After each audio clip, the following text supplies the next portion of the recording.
அதிமுகவை இதை விட வேறு யாருமே கேவலப்படுத்த முடியாது.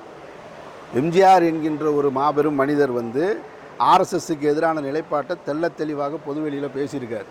ஆர்எஸ்எஸ் என்கின்ற இயக்கத்தினால் இந்த மக்களுக்கு எந்த பலனும் கிடையாது, சமூகத்தில் அச்சுறுத்தலை ஏற்படுத்தக்கூடியவர்கள், மத நல்லிணக்கத்திற்கு இடைஞ்சலாக இருக்கக்கூடியவர்கள்னு அந்த பொன்மொழிகளை உதிர்த்த எம்ஜிஆர் அவர்கள் தோற்றுவித்த ஒரு கட்சி மறைந்த ஜெயலலிதா அம்மையாரால் வார்த்தெடுக்கப்பட்டு உருவாக்கப்பட்டு மாபெரும் இயக்கமாக தொடர் வெற்றிகளை பெற்ற ஒரு கட்சி. இன்றைக்கு அந்த கட்சியை ஆர்எஸ்எஸ் வழிநடத்துதுன்னு சொல்லும்போது அதை கேட்டுக்கிட்டு இருக்கக்கூடிய அதிமுக தலைவர்களையும் எதிர்க்கட்சி தலைவர் நினச்சி நான் ரொம்ப வருத்தப்படுறேன்.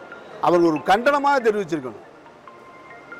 இது அண்ணாவின் கொள்கையை பின்பற்றின கட்சி, பெரியாரின் கொள்கையை பின்பற்றின கட்சி, எம்ஜிஆர் அவர்கள் தோற்றுவித்த கட்சி, மறைந்த ஜெயலலிதா அம்மையாருடைய உழைப்பால் கட்டி காக்கப்பட்ட கட்சி.